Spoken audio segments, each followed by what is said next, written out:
الحمدللہ رب العالمین والصلاة والسلام علی اشرف الانبیاء والمرسلین اما بعد السلام علیکم ورحمۃ اللہ وبرکاتہ۔ آج کا واقعہ، طالوت کا بادشاہ مقرر ہونا۔ اللہ سبحانہ و تعالیٰ اس واقعہ کو سورۃ البقرہ کی آیت نمبر 247 اور 248 میں بڑی تفصیل کے ساتھ بیان فرماتے ہیں اور فرماتے ہیں اور انہیں ان کے نبی نے فرمایا کہ اللہ تعالیٰ نے طالوت کو تمہارا بادشاہ بنا دیا ہے۔ تو کہنے لگے بھلا اس کی ہم پر حکومت کیسے ہو سکتی ہے؟ اس سے تو بہت زیادہ حقدار بادشاہت کے ہم ہیں، اس کو تو مالی کشادگی بھی نہیں دی گئی۔ نبی نے فرمایا سنو، اللہ تعالیٰ نے اس کو تم پر برگزیدہ کیا ہے اور اسے علمی اور جسمانی برتری بھی عطا فرمائی ہے۔ بات یہ ہے اللہ جسے چاہے اپنا ملک دے، اللہ تعالیٰ کشادگی والا اور علم والا ہے۔ ان کے نبی نے انہیں پھر کہا کہ اس کی بادشاہت کی ظاہری نشانی یہ ہے کہ تمہارے پاس وہ صندوق آ جائے گا جس میں تمہارے رب کی طرف سے ترجمائی ہے اور آل موسیٰ اور آل ہارون کا بقیہ ترکہ ہے۔ فرشتے اسے اٹھا کر لائیں گے، یقیناً یہ تو تمہارے لیے کھلی دلیل ہے اگر تم ایمان والے ہو۔ جب بنی اسرائیل نے اپنے نبی سے یہ مطالبہ کیا، کون سے نبی؟ جن کا نام ہم نے پچھلے واقعہ میں پڑھا تھا کہ ہم پر کوئی بادشاہ مقرر کر دیں، تو اللہ تعالیٰ نے اپنے نبی پر وحی کی کہ کل صبح جو شخص بھی تمہارے سامنے سے گزرے وہی تمہارا بادشاہ ہوگا۔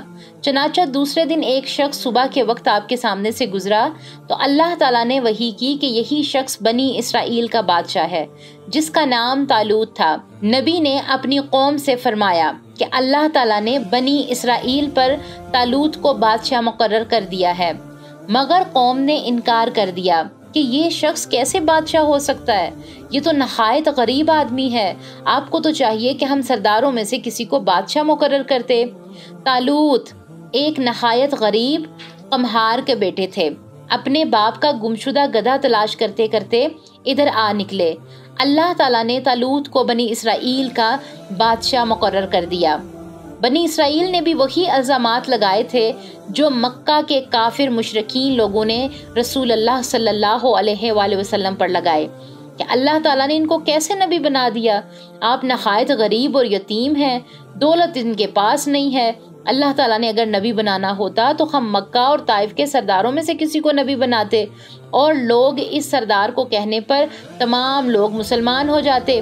جب بنی اسرائیل والے طالوت پر رضامند نہیں ہو رہے تھے تو نبی حضرت شمعیل نے قوم سے فرمایا کہ اللہ تعالیٰ نے طالوت کو بادشاہ مقرر کیا ہے جس کی نشانی یہ ہے کہ اس کے زمانے میں تمہیں وہ گمشدہ صندوق جس میں حضرت موسیٰ اور حضرت ہارون علیہ السلام کی تبرکات ہیں مل جائے گا۔ یہ صندوق عمالقہ قوم نے بنی اسرائیل سے حملے کے وقت چھین لیا تھا۔ طالوت کے بارے میں اگر آئے کہ طالوت کون ہے تو قرآن نے ان کا نام طالوت لکھا ہے۔ یہ قبیلہ یمین کے ایک غریب قمہار کے بیٹے تھے۔ عمر ان کی 30 سال کی تھی، ایک انتہائی خوبصورت اور نوجوان دراز قد تھے۔ بنی اسرائیل ان کے کندھوں تک آتے تھے۔ ان کے والد کا گدھا جو کہ گم ہو گیا تھا اس کو ڈھونڈتے ڈھونڈتے اس کی تلاش میں یہ ادھر آ نکلے تو اللہ تعالیٰ نے ان کو بنی اسرائیل کا بادشاہ چن لیا، مقرر کر لیا۔ اور یہاں سے یہ بھی ثابت ہوا کہ اللہ تعالیٰ جس کو چاہتا ہے عزت دیتا ہے، جس سے چاہتا ہے چھین لیتا ہے۔ حضرت موسیٰ علیہ السلام جب آگ کی تلاش میں تھے، اللہ تعالیٰ نے فرمایا کہ میں نے تمہیں نبوت کے لیے چن لیا۔ اسی طرح اللہ نے گدھا تلاش کرتے ہوئے طالوت کو بادشاہ کے لیے منتخب فرما لیا۔ بائبل میں ان کا نام سائول لکھا ہے۔ حضرت شمعیل علیہ السلام نے فرمایا کہ اللہ تعالیٰ نے طالوت کو بنی اسرائیل کا بادشاہ مقرر کیا۔ اس کی نشانی یہ ہے کہ طالوت کے زمانے میں وہ متبرک صندوق جو عمالقہ قوم کے قبضے کے وقت گم ہو گیا تھا وہ واپس مل جائے گا۔ اس متبرک صندوق میں بنی اسرائیل کی مذہبی نشانیاں تھیں۔ صندوق میں تختیاں تھیں جو اللہ تعالیٰ نے کوہ طور پر حضرت موسیٰ علیہ السلام کو عطا کی تھیں، جس میں قوم کے لیے ہدایت تھی۔ اس صندوق میں تورات کا اصل نسخہ تھا جو خود حضرت موسیٰ علیہ السلام نے لکھوا کر لاوا خاندان کے سپرد کیا تھا۔ اس صندوق میں من و سلوہ کی ایک ایک بوتل بھر کے رکھی گئی تھی تاکہ آنے والی نسلیں دیکھیں کہ اللہ تعالیٰ نے اس قوم پر کیا عنایات کی۔ یہ من و سلوہ اللہ تعالیٰ نے فرعون کی غلامی سے آزاد ہونے کے بعد صحرا میں آسمان سے نازل کیا تھا۔ اس صندوق میں حضرت موسیٰ علیہ السلام کا وہ عصا بھی تھا جو ایک عظیم معجزہ تھا کہ اگر حضرت موسیٰ علیہ السلام اسے ہاتھ میں پکڑتے تو وہ عصا ہوتا اور اگر زمین پر پھینک دیتے تو وہ اژدہا بن جاتا۔ اس صندوق کو بنی اسرائیل والے بڑا متبرک سمجھتے تھے۔ جب تک یہ صندوق ان کے پاس رہا یہ ہمیشہ فتح رہے، اور جب یہ صندوق ان سے چھین لیا گیا تو بنی اسرائیل کو شکست ہونے لگی۔ بنی اسرائیل والے اس کو اپنا فتح کا نشان سمجھتے تھے۔ یہ صندوق کیسے گم ہوا کہ بنی اسرائیل والے جب اللہ تعالیٰ کے نافرمان ہو گئے اور اپنے نبی کی بات ماننے سے انکار کر دیا تو اللہ تعالیٰ نے ایک ظالم قوم عمالقہ کو اس پر مسلط کر دیا، جس نے اس قوم کے ہزاروں افراد کو قتل کیا، ہزاروں کو غلام بنایا، اور یہ صندوق بھی فتح قوم نے ان سے چھین لیا۔ عمالقہ قوم نے بنی اسرائیل سے یہ صندوق چھین کر ایک بت خانے میں بت کے نیچے رکھ دیا، مگر جب عمالقہ کے لوگ صبح بت خانے میں گئے تو دیکھا کہ صندوق بت کے اوپر ہے۔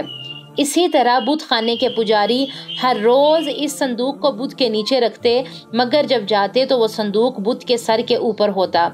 آخر تنگ آ کر پجاریوں نے وہ صندوق نزدیک کی ایک بستی میں بیچ دیا۔ اللہ تعالیٰ کے حکم سے اس بستی میں طاعون کی بیماری پھیل گئی۔ بستی والوں نے اس بیماری کی وجہ اس صندوق کو سمجھا۔ انہوں نے اس صندوق کو ایک بیل گاڑی پر رکھا اور بستی کے باہر اس کو ہانک دیا کہ جس طرف چاہے چلی جائے۔ یہ گاڑی بغیر مالک کے جا رہی تھی، کوئی بیلوں کو ہانکنے والا نہ تھا۔ اس کو اللہ تعالیٰ نے قرآن میں فرمایا کہ وہ صندوق ایک زبردست فرشتوں کی تحویل میں ہے، اور یہی گاڑی چلتے چلتے بنی اسرائیل کے علاقے میں پہنچ گئی، جس کو بنی اسرائیل نے اپنے قبضے میں لے لیا۔ اس طرح حضرت شمعیل نے جو قوم سے وعدہ کیا تھا وہ پورا ہوا۔ بنی اسرائیل کو جب صندوق مل گیا تو بنی اسرائیل نے اس مقدس صندوق کو بیت المقدس کے تہہ خانے میں رکھ دیا اور اس کی حفاظت پر انتہائی اہم مذہبی رہنما مقرر کر دیے جو ہر وقت اس صندوق کے پاس رہتے۔ اس دوران بنی اسرائیل کی نافرمانی کی وجہ سے اللہ تعالیٰ نے اس قوم پر عذاب کی شکل میں بخت نصر ظالم بادشاہ کو مقرر کر دیا، جس نے لاکھوں افراد کو قتل کیا اور اکثر کو غلام بنا کر اپنے ملک لے گیا اور بیت المقدس کو تباہ کر دیا، جس سے وہ صندوق اور اس پر مقرر تمام مذہبی رہنما بھی ملبے کے نیچے دب کر مر گئے۔ صرف ایک دیوار بچی جس کو بنی اسرائیل یہودی دیوار گریا کہتے ہیں۔ اب بھی یہودی اس دیوار کو ہاتھ لگا کر روتے ہیں اور اپنے گناہوں کی معافی طلب کرتے ہیں۔